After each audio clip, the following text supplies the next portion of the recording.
есімнен. Содан кейін барып мен оны таппай қалдым. Тұрғында қарадым енді, кетіп қалған шығар басқа жерге дегендей, бірақ ешқайда кетпей. Сөйтіп келеді біраздан кейін, келіп ұйықтады. Бірақ мен түр бермей қайтадан өтірік ұйықтап кета бердім. Қалай ойлайсың, ол мафия ма? Сол шығар. Мафия Арай. болса онда болады ғой, тұрады. Арайсың, мен жартып әңгіме айта алмасын ғой тіпті. Мен аналарға кеттім. Мен сендерге бір нәрсе айтқым келген. Мен өзімнің кім екенімді айтатын болып шештім. Енді бір үйде тұрғаннан кейін бір-біріміздікін білейік, қауіпсіздік үшін. Я айтсай? Айт. Мен негізі детектив болғанмын. Сол үшін мен сендерді тергеп жүрдім. Үнемі бақылайтынмын. Детектив болғаннан кейін мен оны жігер деп ойладым. Жарайды, сонымен енді сендер де айтып шықсаңдаршы. Иә, мен бастайын онда. Енді біз бір-бірімізге негізі білеміз кім екенімізді, бірақ саған айтпадық. Мен тұрғынмын. Мен тоқтаңдаршы. Әркім шынын ғана айтсыншы. Қауіпсіздік үшін бұл. Мен тұрғынмын. Мен кім едім? Ой, Асхат. Тұрғынсың сен. Иә. Ал Арай полиция. Білсе. Бірақ ол қалай полиция болып жүргенде? Тоқтаңдаршы, Асхат тұрғын емес қой, Асхат дәрігер емес пе? Ойба. Бірақ ол емдей алмайды, сол үшін жай ғана тұрғын ретінде есептейік. Жарықты жүрмесін, мен қорқады көп. Мен тезірек ұйықтамай жанымда жатам. Жақсы. Ұйықтадым әйтеуір.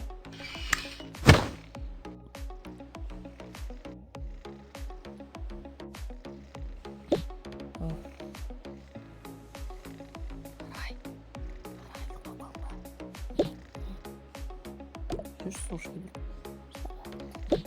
тоқтай тұр. Мен өзім бара берейінші. Неге? Дәретханаға барамын. Жарайды.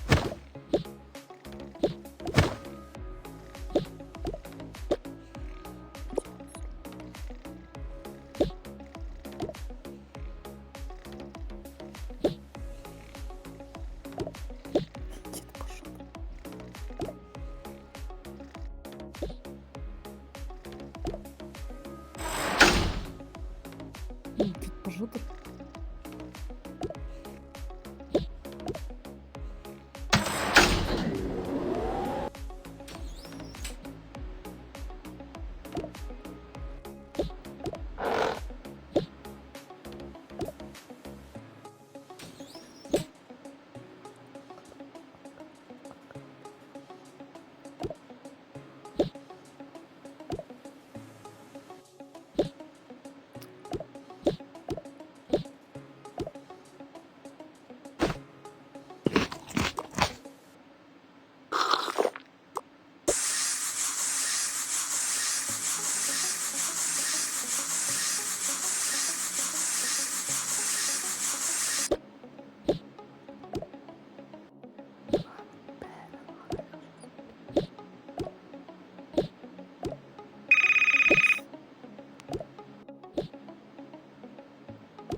Мен сені ұстап берем.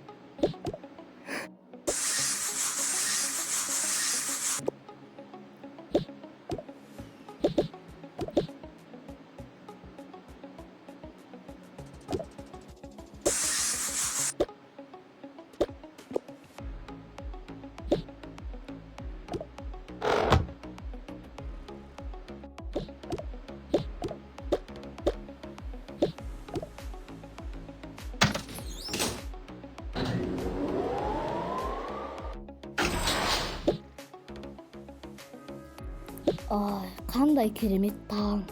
Асхат.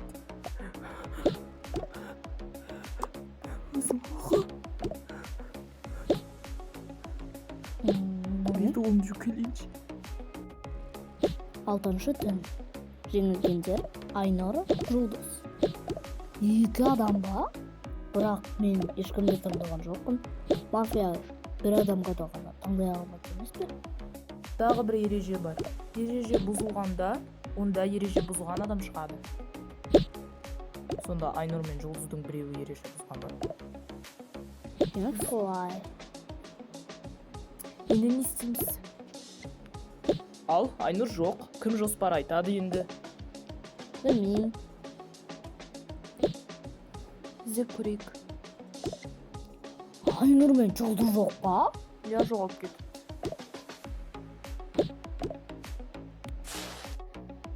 Мен Айнұрдың түнде тұрғанын көргем. Онда ол мафия ма? Мафия өзін ұрламайтын шығар.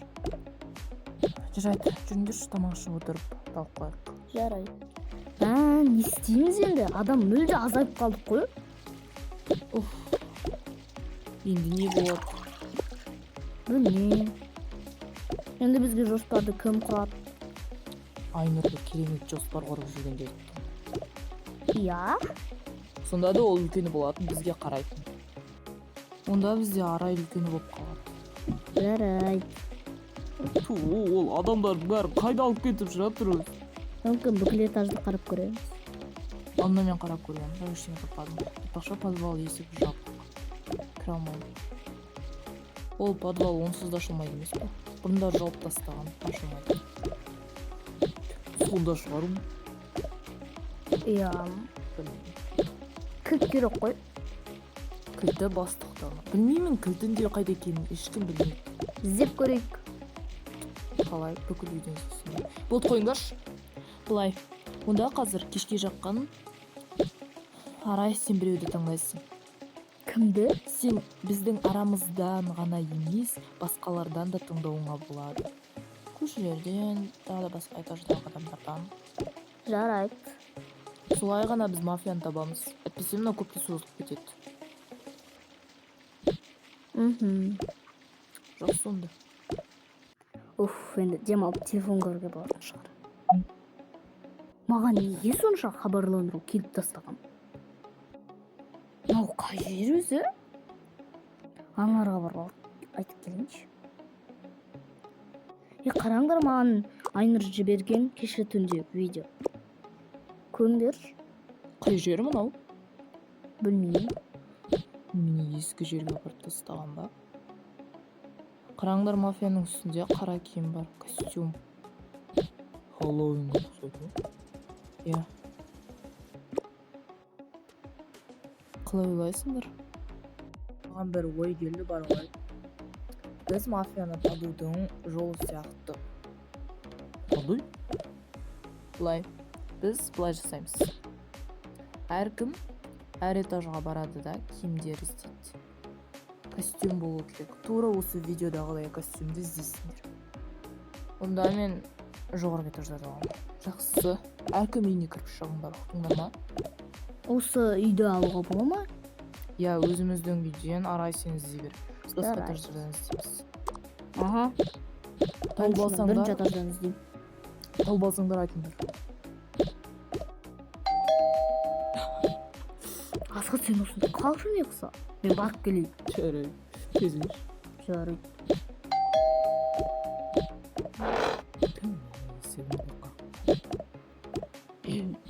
Сәлеметсіз. Сау бол. Тыңдаңдар. Мен мафия емеспін. 5-ші адам сұрап жатыр. Кетіңдерші барар. Онсыз да мен сіңімді жоғалтып аламын. Кеттікші, ол емес екен. Қойшы, мын жақты қарамады, қойыз әлі. Ол Маржанның үйі.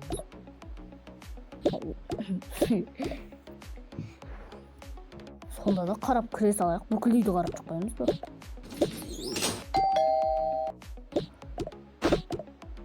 Арай, іздеп қажет. Неге? Мафия әйгерім. Оны сен қайдан білесің? Видеодан қараш. Ол жерде бойы кішірек, менен жасты. Бірақ әйгерім 2 жас үлкен. Бірақ енді бойы менен бірдей бір қыз. Я? Қыз екені белгілі, жүрісіне қарасам. Бұлай, менің ойымша ол әйгерім. Өйткені түнде тағы да тұрды. Мен оны естідім. Және ол өзінің кілттерін мына жерге жасырды. Жүр көрсетейін. Жарайды. Бұл шкафтың артында оның кілті бәрі бар. Бұл қойманың кілтін жасанды етіп жасап алған. Сол үшін оны аша алады. Енді же оны жүтке алмаймыз ғой біз. Жүр, тым болмаса тырысып көрейік. Жылжыстық әйтеуір. Не көрдің ба? Осы суреттің артында. Тура видеодағы очки. Мына қойманың кілті.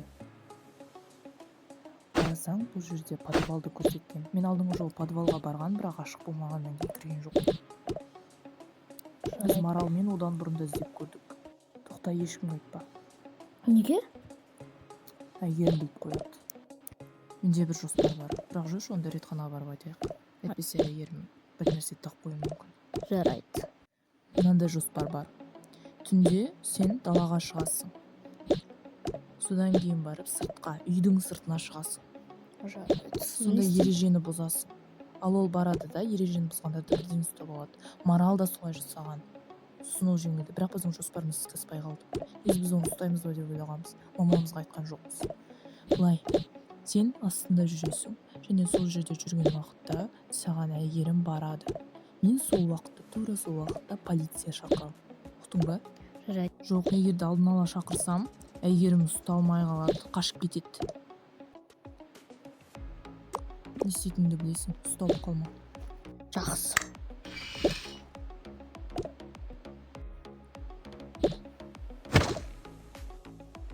Мен далаға шыққым келеді. Бұлт шығам.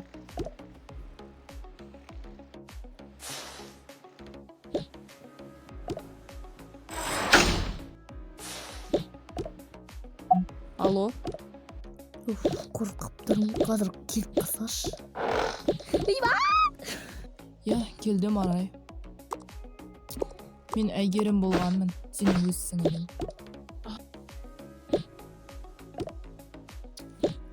Маған бұның бәрін жасауға біреу итермеледі. Бірақ мен оның кім екенін айта алмаймын. Ал мен қазір сені ұрлауым керек. Так, қоңыз.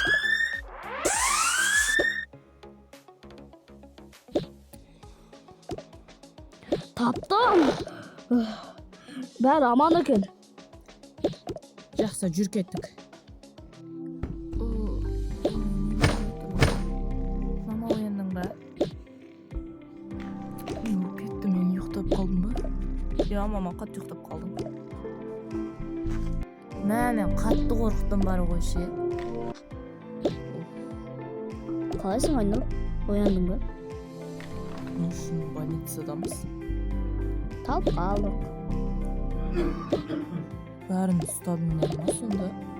Иям. Жоғалғандардың бәрі табылды.